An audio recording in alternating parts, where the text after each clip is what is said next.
স্বাগতম জনাইছোঁ RK Assam blogs চেনেলৰ তৰফৰ পৰা। ছাত্ৰ-ছাত্ৰীসকল 2021 চনত অনুষ্ঠিত হ'বলগীয়া হায়াৰ ছেকেণ্ডেৰী ছেকেণ্ডেৰী ফাইনেল এক্সামৰ কাৰণে ইংৰাজী ছাবজেক্টৰ প্ৰথম চেপ্টাৰ দি লাষ্ট লেচন চেপ্টাৰৰ পৰা 4টা মষ্ট ইম্পৰ্টেণ্ট 5 মাৰ্কৰ কমন কুৱেশ্যন লৈ আহিছোঁ। এই প্ৰশ্নকেইটা এই ভিডিঅ' আলোচনা কৰিম। আপোনালোকে স্কিপ নকৰাকৈ শেষলৈকে চাই থাকিব আৰু যদি মোৰ চেনেলটো এতিয়ালৈকে ছাবস্ক্ৰাইব কৰা নাই তেনেহ'লে ছাবস্ক্ৰাইব কৰিবলৈ পাহৰি যাব। এনেধৰণৰ ভিডিঅ' আগতীয়াকৈ পোৱাৰ কাৰণে এতিয়া হওক ভিডিঅ'টো আৰম্ভ কৰোঁ। প্ৰথম প্ৰশ্নটো হ'ল describe the behaviour of M Hamel on the day of the last lesson. শেষ লেচনৰ দিনাখন এম হেমেলৰ আচৰণ কেনেকুৱা ধৰণৰ আছিল, বিহেভিয়াৰ কেনেকুৱা ধৰণৰ আছিল। Or describe M Hamel's last day at school. স্কুলত এম হেমেলৰ শেষ দিনাখনৰ বিষয়ে বৰ্ণনা কৰা। আনচাৰটো হ'ল M Hamel was not cranky on the day of the last lesson. শেষ লেচনৰ দিনাখন এম হেমেল ক্ৰেংকি নাছিল, অতি কটুৰ বা কংগিয়াল নাছিল। His behaviour was quiet and amiable. তেওঁৰ আচৰণবিলাক আছিল একেবাৰে শান্ত আৰু নম্ৰ বা ভদ্ৰ বুলি ক'ব পাৰি। ফ্ৰান্স ছাৰপ্ৰাইজড, ফ্ৰান্সে আচৰিত হৈছিল হোৱাইন হি কেম টু স্কুল, যেতিয়া তেওঁ স্কুললৈ আহিছিল। ভেৰি লেট, বহু পলমকৈ অন দ্য ডে, সেইদিনাখন। ইনষ্টেড অফ স্কল্ড হিম, তেওঁক গালি পৰাৰ বিপৰীতে। হিজ টিচাৰ এম হেমেল, তেওঁৰ শিক্ষক এম হেমেলে। ভেৰি কাইণ্ডলি, বৰ নম্ৰৰে টল হিম, তেওঁক কৈছিল। গো টু হিজ চিট, তেওঁৰ আসন গ্ৰহণ কৰিবলৈ। He was of mild behaviour, তেওঁ একেবাৰে মাইল্ড বিহেভিয়াৰ আছিল। ফ্ৰান্স কুড নট ৰিচাইট, ফ্ৰান্সে আবৃত্তি কৰিব পৰা নাছিল। দ্য ৰুল অফ পাৰ্টিচিপলছ, পাৰ্টিচিপলৰ নিয়মবিলাক আবৃত্তি কৰিব পৰা নাছিল বা ক'ব পৰা নাছিল। বাট কিন্তু M Hamel did not scold him, কিন্তু এম হেমেলে তেওঁক গালি পৰা নাছিল। We found M Hamel was sincere on the day of the last lesson. সেইদিনা আমি পাইছোঁ এম হেমেল আছিল বৰ চিনচিয়াৰ আছিল সেইদিনাখন, শেষ ক্লাছৰ দিনাখন। দাও যদিও হি ফাইল্ড চৰি, তেওঁ দুখ অনুভৱ কৰিছে। হি টুক মেনি ক্লাছেছ, তেওঁ বহুতো ক্লাছ লৈছে। With great attention and interested, মহান মনোযোগেৰে আৰু আগ্ৰহেৰে ক্লাছবিলাক তেওঁ লৈছে। M Hamel's justified all the situation on the day of the last lesson. শেষ লেচনৰ দিনাখন এম হেমেলে সকলো চিটুৱেশ্যনবিলাক ন্যায়সংগত বুলি প্ৰমাণ কৰিছে। হি এক্সপ্লেইনছ, তেওঁ ব্যাখ্যা কৰিছে।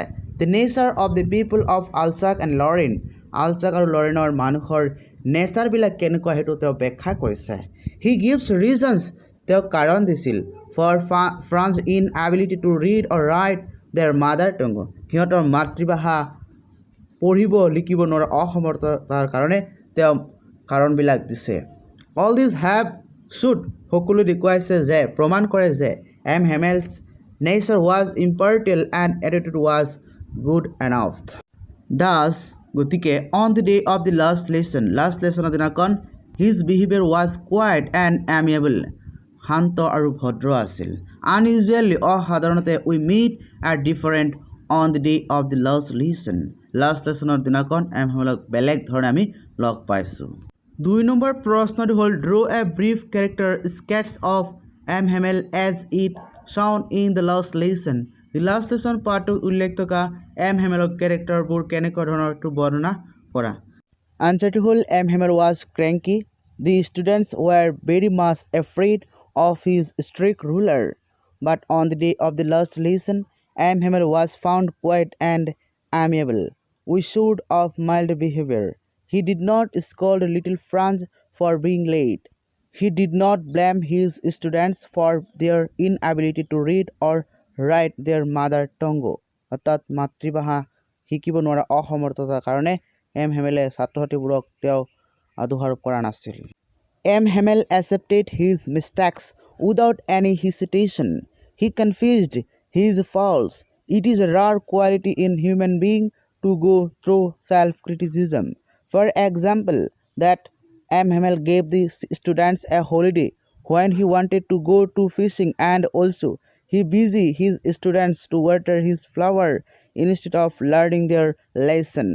All these have shown his insincerity, but the teacher M. Hamel confessed means স্বীকাৰ কৰা. He was a patriot, a true lover of the French language. He encouraged the people of Alsace and Lorraine to guard their mother tongue to become free from slavery and foreign rule.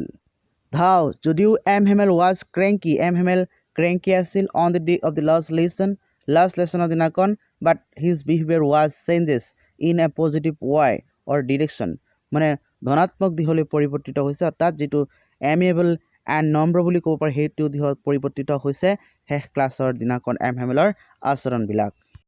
3 number প্ৰশ্নটো হ'ল describe the unusual things that Franz notice on the day of the last lesson. শেষ লেছনৰ দিনাখন হেমেলে লক্ষ্য কৰা অসাধাৰণ বস্তুবোৰ বৰ্ণনা কৰা। আনচাৰটো হ'ল on the day of the last lesson শেষ লেছনৰ দিনাখন ফ্ৰান্সে লক্ষ্য কৰিছিল চাম আনইউজুৱেল থিংছ ইন দি স্কুলত তেওঁ অসাধাৰণ বস্তুবোৰ লক্ষ্য কৰিছিল। ফাৰ্ষ্টলি প্ৰথমতে হোৱেন দি স্কুল বিগান যেতিয়া স্কুল আৰম্ভ হৈছিল there use to be a great bustle তাত এটা হুলস্থুলীয়া পৰিৱেশ সৃষ্টি কৰা হৈছিল বাই দি ষ্টুডেণ্ট ছাত্ৰ ছাত্ৰীৰ দ্বাৰা উইচ কুড বি হাৰ্ড যিটো শুনিবলৈ পোৱা গৈছিল ফ্ৰম দি ষ্ট্ৰীট ৰাস্তাৰ পৰা বাট অন দি ডে সেইদিনাখন the school was completely quiet সম্পূৰ্ণৰূপে শান্ত আছিল লাইক ছানডে মৰ্ণিং দেওবাৰৰ ৰাতিপুৱাৰ নিচিনা।